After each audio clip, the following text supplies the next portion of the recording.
আসসালামু আলাইকুম everyone, welcome back to my new blog. Already আপনারা বুঝতে পেরেছেন আমি কি করব আজকে। আজ আমি বানাবো 5 রকমের ভর্তা, তাই রেসিপি নিয়ে চলে আসলাম। কাজ শুরু করার আগে আমি একটু নাস্তা করে নিচ্ছিলাম। আপনাদের ভাইয়া বাইরে থেকে চাউমিন নিয়ে আসছিল। চাউমিনটা গরম গরম ছিল, আর সাথে আমি একটু সস দিয়ে নিচ্ছিলাম যাতে খেতে আরও ভালো লাগে। ঘুম থেকে উঠতে অনেক দেরিও করে ফেলছি, খাওয়া দাওয়া করা হয়নি, তার জন্য প্রচুর খিদা ছিল। এতগুলো চাউমিন একা খেতে পারবো না, আর দুজনে সব কিছু তো শেয়ার করেই খাই। আমার আজকের ভর্তা বানানো দেখে আপনাদেরও খেতে ইচ্ছে করবে অবশ্যই। ভর্তা এমন একটা জিনিস, ভর্তা পেলে আর মাছ মাংস কোনো কিছু স্বাদ লাগে না। তো আমি আজকে 5 রকমের ভর্তা বানাবো। তার জন্য নিয়ে নিছি বেগুন, শিম, ডিম, আলু, তারপর 2 রকমের মরিচ, কাঁচা মরিচ আর শুকনো মরিচ, সাথে টমেটো আর ধনেপাতা।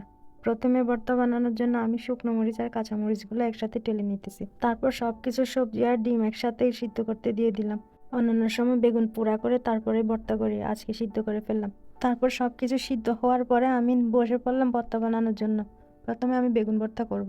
সিদ্ধ করার পর গরম গরমে ভর্তা করার জন্য চলে আসলাম, এই জন্য গরমে ধরাও যাচ্ছে না। খুব ভালো করে বেগুনটা ম্যাশ করে নিব আমি।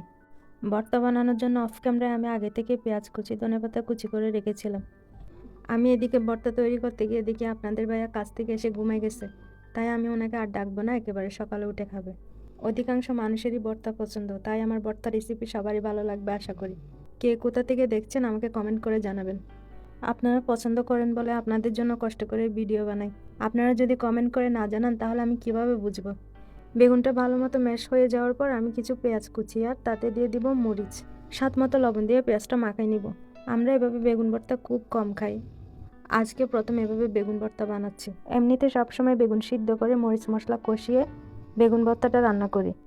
রান্না করে যে বেগুনের ভর্তা করা হয় ওইটা আরেকদিন দেখাবো আপনাদের। তারপর সরিষার তেল দিয়ে মেখে নিব ভর্তাটা।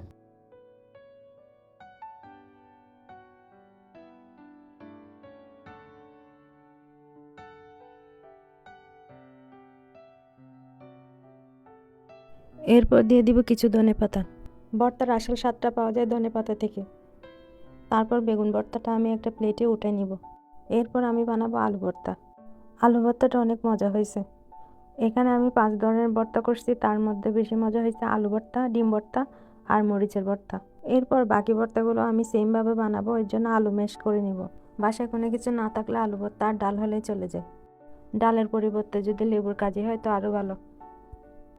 লেবুর কাজিটা কী হয় তবে অনেকেই চিনবে না, কিন্তু আমাদের দেশের মানুষ অবশ্যই চিনবে। অনেকে ইনবক্সে বলে, আপু আপনি অনেক ভালো কন্টেন্ট বানান, আপনার ভিডিওগুলো অনেক সুন্দর হয়। আমি বুঝলাম না আপনাদের ব্যাপার, আপনারা ইনবক্সে কেন বলেন? কমেন্ট করেও তো বলতে পারেন কথাগুলো। এত বড় একটা কমেন্ট বক্স থাকতে ইনবক্সে কী কাজ আপনাদের? তবে যাই হোক, আপনারা আমার প্রশংসা করেন ও আমার ভিডিওর প্রশংসা করেন, তাতেও আমি অনেক খুশি। কথা বলতে বলতে আলু ম্যাশ হয়ে গেছে, এখন আমি সেমভাবে ভর্তাটা বানাবো। ভিডিওটা প্রথম থেকে শেষ পর্যন্ত দেখবেন, টেনে টেনে দেখবেন না, তাহলে কিন্তু কিছু বুঝবেন না। একটু কষ্ট করে শেষ পর্যন্ত দেখবেন। ভিডিওটা এডিটের কাজে বসছে ভোর 6টায়, এখন প্রায় 9টা বেজে যাচ্ছে। তাহলে বুঝেন কত কষ্ট করা লাগে একটা ভিডিওতে। ভিডিও এডিট করবো আর চা খাবো না তা কিন্তু হবে না। একবার চা খেয়ে নিয়েছি, আবারও চা খাওয়ার নেশা উঠছে। আমরা চা কর মানুষ, চা ছাড়া আমাদের থাকা যায় না।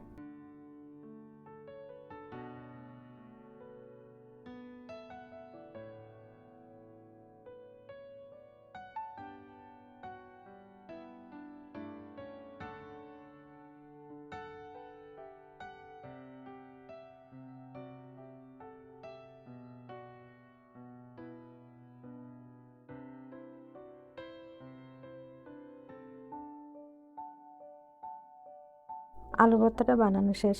আলু ভর্তা বানানোর পর এখন আমি বানাবো ডিম ভর্তা। তার জন্য ডিমের খোসা ছাড়াই নিব। কেন জানি না ডিমের খোসা ছাড়াইতে অনেক বিরক্ত লাগে, সহজে উঠতেই চায় না। যদি শুটকি ভর্তা বানাতে পারতাম তাহলে তো আর কোনো কথাই ছিল না, কিন্তু আমার কাছে শুটকি ছিল না আজ। শুটকি ভর্তাটা আমার কাছে অনেক প্রিয়। মাছ ভর্তাও অনেক বেশি মজা হয়, সব ভর্তাই মজার। ডিমগুলো আমি হাতে ম্যাশ করছি, তারপরে আমি দিয়ে দিব মরিচ। আজকে ভর্তাতে আমি 2 ধরনের মরিচ ব্যবহার করছি, শুকনো মরিচ ও কাঁচা মরিচ একসাথে। তবে আমি এরপরে মরিচ ভর্তাও করব। প্রায় অনেক দিন ধরে আপনাদের ভাইয়া ডিম ভর্তা খেতে চাইতেছে। ডিম ভর্তাটা আমি তেমন একটা পছন্দ করি না, আজকে আমি ডিম ভর্তাটা বানালাম তার জন্য। আপনাদের ভাইয়া খাবে বলে। উনিও ভর্তা অনেক বেশি পছন্দ করে, উনিও অনেক মজা করে ভর্তা বানাতে পারে। এভাবে ডিম ভর্তাটা আপনারা বাসায় ট্রাই করবেন, অনেক বেশি মজা হয়। অনেকে তো খায়, কিন্তু যারা খায় না তাদের জন্য বললাম। ভর্তা বানাতে বানাতে আমি প্রায় ক্লান্ত হয়ে গেছি। আপনারা চাইলে আমার ভর্তা পার্টিতে অংশগ্রহণ করতে পারেন। ভর্তাগুলো বানাতে বসে একজনের কথা খুব বেশি মনে পড়তেছে। ভর্তা খেতে চাইছিল তো তার জন্য। ডিমের ভর্তাটাও রেডি হয়ে গেল, আমি এই ভর্তাটাও বাটিতে তুলে রাখবো। এরপর আমি বানাবো শিম ভর্তা। আপনারা আমাকে কমেন্টে জানাবেন কার কাছে কোন ভর্তাটা ভালো লাগে। শীতকালে সব কিছু পাওয়া যায়, শীতকালীন সবজি দিয়ে অনেক মজার মজার ভর্তা তৈরি করা যায়। মাঝে মাঝে আমি ভাবি, এত কষ্ট করে কন্টেন্ট বানাই কি মানুষের বাজে কথা শোনার জন্য? কন্টেন্ট নিজেও বানাই, মানুষেরগুলোও দেখি, কে কীভাবে কী করে সবগুলো চোখে পড়ে আমার। কিন্তু আমি সবসময় শালীনতার ভিতরে কাজ করি।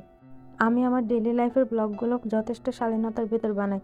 অন্যদের মতো নাচানাচি করিও না, নাচানাচি করার ইচ্ছেও না, আর নাচানাচি কখনো করবো না। না, আপনারা আমাকে সরাসরি যেভাবে বলেন ভালো থাকলে কি করতো, ভালো থাকলে কি করতাম আর এখন কি করতেছি, এই কথাটার উত্তর দিলাম, ঠিক আছে? আমার সাথে লাগতে আসেন না, আমার সাথে লাগার পরিণাম কিন্তু খুব ভালো হবে না।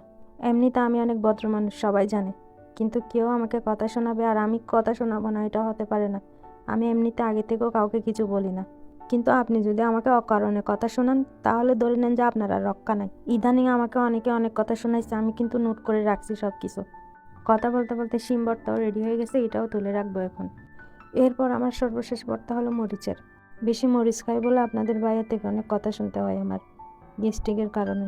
মজা লাগে খাই, কিন্তু এদিকে আবার সমস্যা করে। আর গ্যাস্ট্রিকের সমস্যাটা আমার অনেক বেশি। একবার তো গ্যাস্ট্রিকের কারণে হসপিটালে গিয়ে ইঞ্জেকশনও দেওয়া লাগছে, এত বেশি হাই ছিল। মরিচ ভর্তাতে টমেটো দিব, এই জন্য 2টা টমেটোও নিয়ে নিলাম। মরিচ ভর্তা তো এমনিতে জাল হয়, জাল জাল বানানোর জন্য আমি বেশি করে কাঁচা মরিচ আর শুকনো মরিচও নিয়ে নিছি। দেখেন আমার কিন্তু একটুও হাত জ্বলার ভয় নাই। হাতে কীভাবে চটকায় চটকায় মাখাইতেছি। হাতে না চটকালে মজা হবে না তো। আমি কিন্তু খুব সাধারণ, খুব ন্যাচারালি কথাবার্তা বলি, মানে যেভাবে কথা বলি এভাবে আমি ভয়েস ওভারটা করি। এখন কার কেমন লাগলো এটা আমার, মানে কি বলবো, আমার কিছু বলার নাই। আমি এমনিতে এরকম, ন্যাচারালি এরকম। এক্সট্রা কোনো কিছু আমি আপনাদের সাথে শেয়ার করি না। ন্যাচারালি আমি যেভাবে কথা বলি আমি আপনাদের সাথে এভাবে সব কিছু, মানে আমার ব্লগগুলো এভাবেই শেয়ার করি। আর আমি যতই ডাকা থাকি, আমি তো চাটগাইয়ে, তো আমার কথা একটা টান থাকে। কিন্তু অনেকে আমাকে মনে করে আমি কুমিল্লার বা ফেনীর বা নোয়াখালীর। আমি কোনো কুমিল্লা, কোনো ফেনীর না, আমি চট্টগ্রামের। বাজে বহুতক্ষণ সাধু ভাষা হতে হয়, এখন হতক্ষণ চিটেঙ্গে হতে হয়, তাই আর বত্তাইন বেশি মজা হইব। আর আর নিজের ভাষা হইতে আতন তাড়াতাড়ি হতে হয়, যে সাধু ভাষা হতে হইতে মানে বয়স দিতে, মানে হতক্ষণে হাড়ি দিয়ে দিয়ে বয়স দেওয়া করে। তো এরে বর্তাইন বানাই দেওয়া যে সেই মজা হইব, সেই লেভেলের উগ্র মজা। এখানে বেড়ে সব কিছু আছে, আলু ভর্তা, শিম ভর্তা, বেগুন ভর্তা, তারপরে মরিচ ভর্তা, ডিম ভর্তা। উফ, সে মজা। তারপর সব কিছু থেকে একটু একটু নিয়ে ট্রাই করতেছি কোনটা বেশি মজা লাগে। সত্যি বলতে আমি আগেও বলছি আমার ডিম ভর্তা, মরিচ ভর্তা আর আলু ভর্তা, এই 3টাই বেশি মজা লাগছে। গরম ভাতের সাথে খাইছি। আগের কিছু কাচ্চি ছিল, কাচ্চির সাথেও ভর্তা দিয়ে খাইছি। কাচ্চির সাথেও ভর্তাটা কিন্তু দারুণ লাগছে। আপনাদের বাসায় গেলে ভর্তা টর্তা বানাই না, আবার বিরিয়ানি হলেই চলবে। তো ভর্তা বানাতে বানাতে তো আমি পাগল হয়ে গেছি, অনেক ক্লান্ত হয়ে গেছি। এরপরে কথা বলতে বলতে আরও বেশি পাগল হয়ে গেলাম। আজকের মতো টাটা, বাই বাই, চলে যাই। পরবর্তীতে আবার দেখা হবে। আর হচ্ছে আমার খাওয়া দেখতে থাকেন আপনারা। আল্লাহ হাফেজ।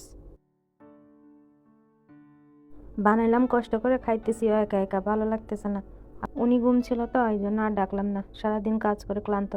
আর ভর্তার রেসিপি যদি ভালো লাগে তাহলে আমাকে ফলো করে রাখবেন আর সাবস্ক্রাইব করে রাখবেন, আর যাতে পরবর্তী ভিডিও আপনাদের সামনে আসে।